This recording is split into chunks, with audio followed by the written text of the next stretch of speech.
द्वितीय विश्व युद्ध यानी वर्ल्ड वॉर टू, जिसे ह्यूमन हिस्ट्री का सबसे डिस्ट्रक्टिव वॉर माना जाता है, इसकी शुरुआत सीधे तौर पर वर्ल्ड वॉर वन के आफ्टरमैथ से होती है, जब 1918 में जर्मनी की हार के बाद उस पर ट्रीटी ऑफ वर्सेल्स थोप दी गई, जिसमें जर्मनी को वॉर गिल्टी घोषित किया गया।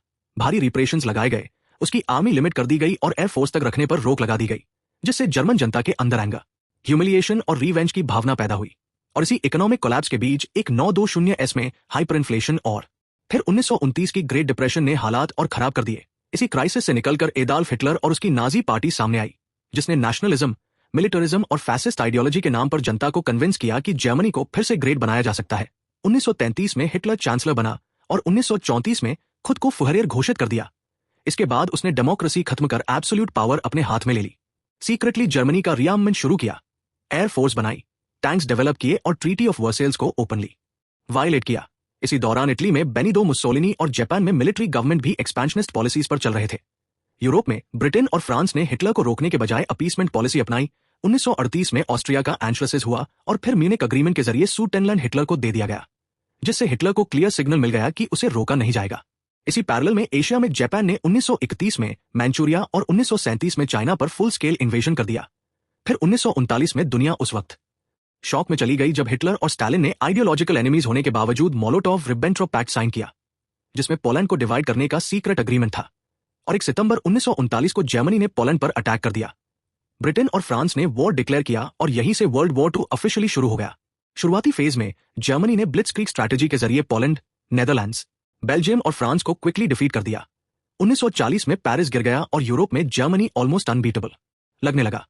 इसके बाद ब्रिटेन को इन्वेड करने के लिए बैटल ऑफ ब्रिटेन और द ब्लिट्ज हुआ, लेकिन आरएएफ ने जर्मन लफ्टवाफ को रोक दिया और हिटलर को पहली मेजर फेलियर मिली। 1941 में हिटलर ने बिगेस्ट मिस्टेक करते हुए सोवियत यूनियन पर ऑपरेशन बारबारोसा लॉन्च किया। शुरुआती महीनों में जर्मन आर्मी मॉस्को के गेट्स तक पहुंच गई, लेकिन हर्ष विंटर, सप्लाई फेलियर और सोवियत रेजिस्टेंस ने सिचुएशन बदल दी। बैटल ऑफ मॉस्को, फिर 1942-43 में बैटल ऑफ स्टालिनग्राड जहां जर्मन 6th आर्मी सरेंडर्ड, और 1943 में बैटल ऑफ कर्स्क ने ईस्टर्न फ्रंट पर जर्मनी की डिफीट सील कर दी। इसी बीच पैसिफिक में जापान ने 7 दिसंबर 1941 को पर्ल हार्बर पर अटैक किया, जिससे अमेरिका डायरेक्टली वॉर में एंटर हुआ। शुरुआत में जापान ने साउथ ईस्ट एशिया और पैसिफिक आइलैंड्स में रैपिड विक्ट्रीज हासिल की, लेकिन 1942 की बैटल ऑफ मिडवे ने नवल बैलेंस अमेरिका के फेवर में बदल दिया। इसके बाद यूथ्स ने आइलैंड हॉपिंग स्ट्रैटेजी अपनाई। यूरोप में नॉर्थ अफ्रीका कैंपेन में एक्सेस डिफीट हुई। 1943 में अलाइज ने सिसिली और फिर इटली इन्वेड की। मुसोलिनी को सत्ता से हटा दिया गया और इटली ने एक्सेस छोड़ दिया। 6 जून 1944 को डी-डे के जरिए एलिड फोर्सेज ने नॉर्मैंडी में लैंडिंग की और वेस्टर्न फ्रंट खुल गया। उसी समय सोवियत यूनियन ने ऑपरेशन बाग्रेशन लॉन्च कर जर्मनी की बैकबोन तोड़ दी। 1945 की शुरुआत तक जर्मनी पूरी तरह कोलैप्स के कगार पर थी।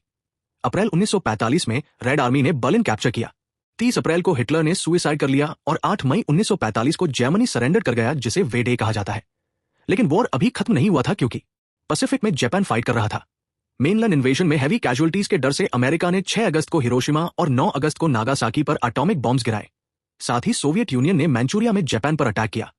फाइनली 15 अगस्त 1945 को जापान सरेंडर हुआ और 2 सितंबर 1945 को वर्ल्ड वॉर 2 ऑफिशियली एंड हो गया। इस वॉर में करीब 6 से 8 करोड़ लोग मारे गए, जिनमें मेजॉरिटी सिविलियंस थे।